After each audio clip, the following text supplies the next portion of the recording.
Martha sy Marie dia iray tapoha amin'ny Lazarosy.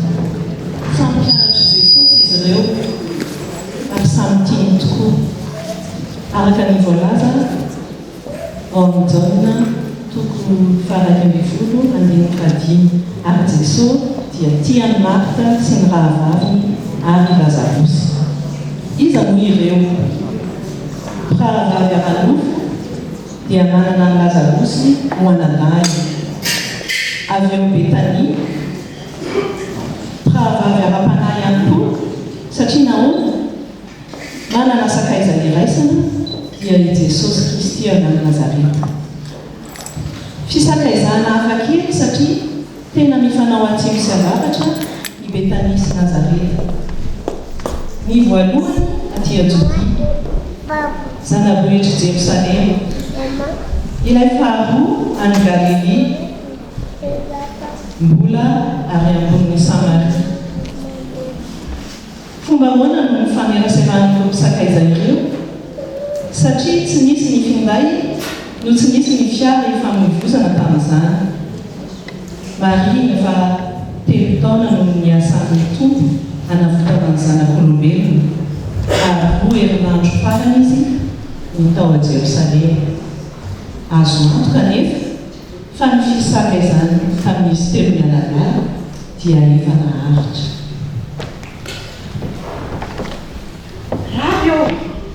Radio miaraka toko.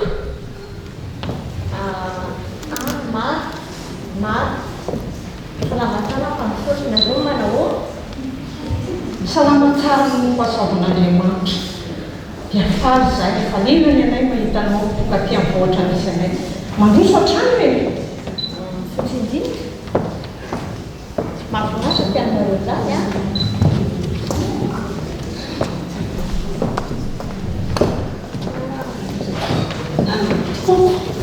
Miarakanao Marie, manao ninao, manao fahalamanao.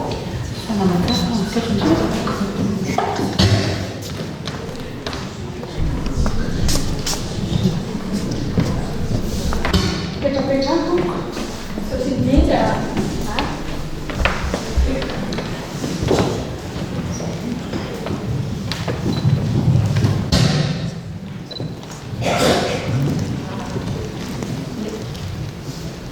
afatsirifanareo fa niantsony ny tena tompo fambiainy ny mpanofonao. afatsirifanareo fa niantsony antonao amin'ny mpiambony tany dia mba amonjy a zay toizao mba nanany fiainana avydelevy a nao sikapony iray ka izao sikapony iray izao vavadimotry izao avy a mba nananasainana ary anana amin'ny bebe izao mipianatra tsara manolotra ny ainy amonjimondry mipikarama satria tsy mpiandry izy na tomondry dia raha mahitany amin'ity avy izy dia mandao ary mandositra azy ary ny amonjy dia tonga misambotra ny onjy samampiarikary. Tompo moa tsy mampanina avao ve ny amelany ravavoa no pilevy tambaseny manampy izy. Maro mpisavatra arailonao dia fananina sy beaiainao fa Maria efa mifidy ny anjara tsara dia tsy araina aminy mihitsy. Mialatsiny fa mbola misy zavatra kely atoa.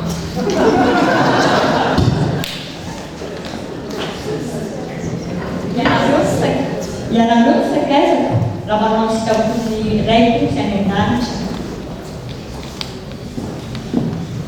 Ary lavaka aminareo marina tokoa fa izay tia izao tontolo izao ka manaraka izao tontolo izao dia fahafahan'Andriamanitra izy. Ianareo misakaizako raha manao ny tokoa ianareo ka miaino sy manompo. Raha tsara dia miantso sakaizanao koa io mba no sao matsy voasoratra hoe ary ankehitriny Israely ino moa tediavin'i Jesosy aminareo afa-tsy ny anompo azy atahotra azy andeha amin'ny lalana hotisy anompo azy. Favosoratra ihany koa hoe favosoratra ihany koa hoe mianoka teo fely na ny fanahinareo. Ary adinao ka Maria fa izao no lazainy manakipa aminany hoe dia Jehova tompony maro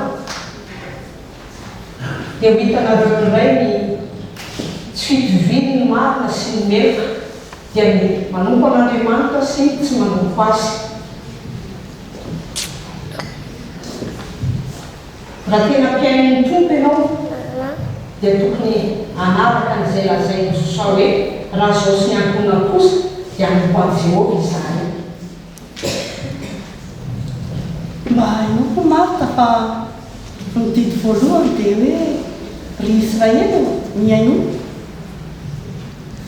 Inona no zavatra iraisan'izy roa vavy samy resy lalatra ny amin'ny herin'i Jesosy. Fony Lazarosy narary ka nidosiny fahafatesana dia izao no miseho. Hoy Marta, Tompo, raha teto ianao dia tsy maty ny anadahiko. Ary hoy Maria, Tompo, raha teo ianao dia tsy maty ny anadahiko.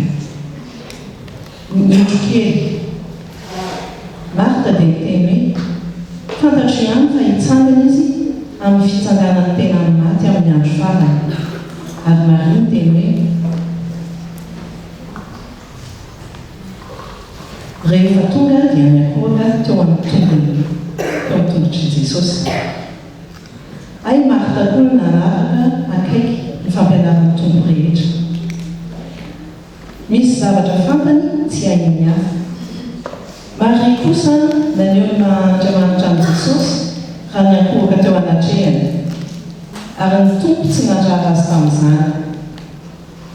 Hoy Jesosy, ary izao ny sitrapony izay naniraka azy dia ny tsy ambela izy very izay rehetra nomenay fa hatsangako indray amin'ny andro farany izy. Marta mahafantatra tsara ny fitsanganany tena amin'ny maty. Maria kosa toa tonga saina hoe iza no manao izany. Jesosy Andriamanitra nitafilovo. Io misy fotoana iainona misy fotoana ny fomba. Tsy mandalo matetika Jesosy ka dia mba manararaotra miaino azy. Ny jaona toko fa 12 kosa dia mitantara fa nandalo indray tao Betania Jesosy dia Marta nanompo. Maria nanositra menaka manitra sy sarobidy ny tongony sady namaofy izany tamin'ny volondohany. Mipetraka amin'ny fanontaniana hoe firy amin'ny sakaizan'ny tompo mahavita izany dia ny mahafoy zava-tsarobidy ho azy. Mova izany tsy fanompoana ihany koa. Izay rehetra nomendray ihany no manampona ary izay manampona tsy mba ho lavoko mihitsy. Ao anatin'izany ny fiainona sy ny fanompoana. Mipetraka amin'ny rehetra ny fanontaniana. Raha hifidy isika dia iza? Marta sa Maria? Ho an'izay fomban'ny Marta dia izao no lazainy Jesosy. Arak'izay efa nataonareo tamin'ny anankiray amin'ireto rahalahy kely indrindra no nataonareo tamiko. Ho an'izay fomban'ny Maria kosa dia izao no voasoratra. Izay soratra rehetra nomeny tsindrimandrin'Andriamanitra dia mahasoa koa ho fampianarana, ho fandresen-dala, ho fanitsindrany diso, ho fitaizana amin'ny fahamarinana. Eny Marta sa Maria, anao nisafidy nefa ny tena valiny mety amintsika dia ny hoe Marta sy Maria. Ary manompo sa miaino? Ny valiny mety amintsika ihany koa dia ny hoe miaino sy manompo na koa miaino vao manompo kanefa azadiny fa Maria rehefa mifidy ny zava-tsara.